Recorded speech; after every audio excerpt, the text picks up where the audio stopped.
আগামী 1 জুলাই থেকে যে চাঁদা নিতেন গত সরকার 10 টাকা করে, সেটা আমি প্রত্যাহার করলাম। 10 টাকা করে আমি বলবো না, এই হাত পেতে হোটেলের বিলের সঙ্গে এতে কত টাকা আসে জানেন বছরে? মাত্র 30 লক্ষ টাকা। এক তো 30 লক্ষ এখানে টুরিস্ট আসে না, যদি হিসাব করা যায় টুরিস্টের সংখ্যা অনেক বেশি হবে, অন্তত ডবল তোই হবে, 60 লাখ 70 লাখ তো হবে। তার মানে ওখানে ফাঁকি দাও। আর দ্বিতীয় হচ্ছে, যে টুরিস্টরা এখানে আসছেন, আমি মনে করি রিচ পার্সনরা যে আসে না তা নয়, তারাও আসেন। দীঘা অপরূপ সুন্দর, মন্দারমণির বীচ তো ততোধিক সুন্দর, শঙ্করপুরকে তাজপুরকেও সাজানো যেতে পারে। কিন্তু যারা ইনকাম ট্যাক্স জিএসটি পেমেন্ট করছেন, তাদের কাছে আবার হাত পেতে 10 টাকা নেওয়া সরকারের রুচি বিরোধী কাজ বলে আমার মনে হচ্ছে। তাই আগামী 1 জুলাই থেকে টুরিস্টদেরকে 10 টাকা করে দিতে হবে না, এটা খুবই আপত্তিকর। এটা আমি ঘোষণা করে যাচ্ছি, বাকি সবাই কোঅপারেশন করবেন। দীঘার মানুষ ন্যূনতম জলটা পর্যন্ত পায় না, স্যালাইন ওয়াটার।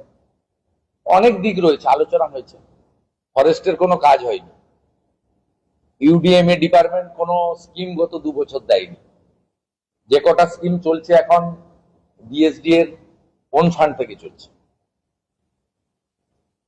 প্রাক্তন ডিএসডি এর চেয়ারম্যান, প্রাক্তন সাংসদ শিশির বাবু এখানে কোন ফান্ড করে দিয়ে গেছেন 250 কোটি টাকা, সেটা আছে, হাত দেয়নি এখনো।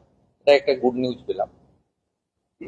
এটা নিয়ে গিয়ে মেলাতে খেলাতে ব্যবহার করতে পারেননি, যাই হোক, এটা একটা গুড ইনফরমেশন। এখানে ইঞ্জিনিয়ারিং সেল নেই, ম্যান পাওয়ার নেই, এক্সিকিউটিভ ইঞ্জিনিয়ার নেই, একজন অ্যাসিস্ট্যান্ট ইঞ্জিনিয়ার রয়েছে, আর বাকি সবাই হচ্ছে কন্ট্রাকচুয়াল। এইভাবে তো চলতে পারে না। আমরা ভালো কাজ করব এবং এগোবো। পাস্ট ইজ পাস্ট, অতীত।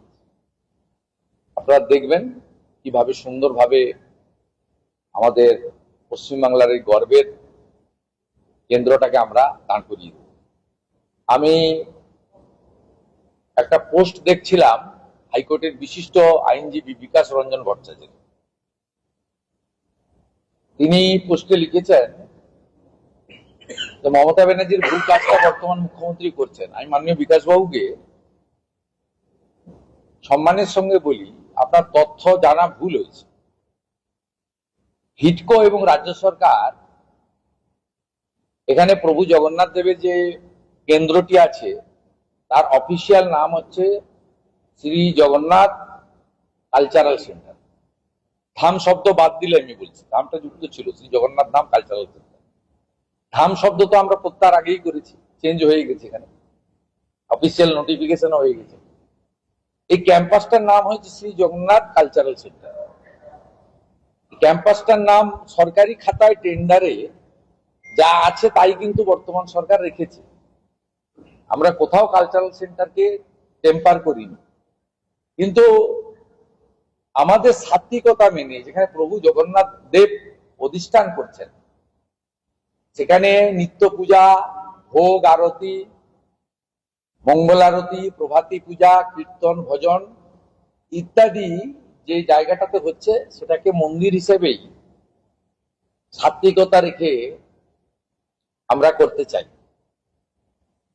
আমি সিএসকে বলবো, তার নেতৃত্বে যে কমিটি রয়েছে, সেই কমিটি দ্রুত মিটিং করে এখানে আগামী রথযাত্রা উৎসব কিভাবে সনাতনীদের আস্থাকে সম্মান রেখে রথযাত্রার পরম্পরা মেনে সুন্দর করে করা যায়, সুষ্ঠুভাবে করা যায়, তার ব্যবস্থা নেবেন। এটা মুখ্য সচিবের নেতৃত্বে যে কমিটি আছে তারা করবে। আরো ভালো ভালো খবর দেখতে সাবস্ক্রাইব করুন বাংলা হান্টের ইউটিউব চ্যানেল। বাংলা হান্টের আরো খবর দেখতে নজর রাখুন। বাংলা খবর মানেই বাংলা হান্ট।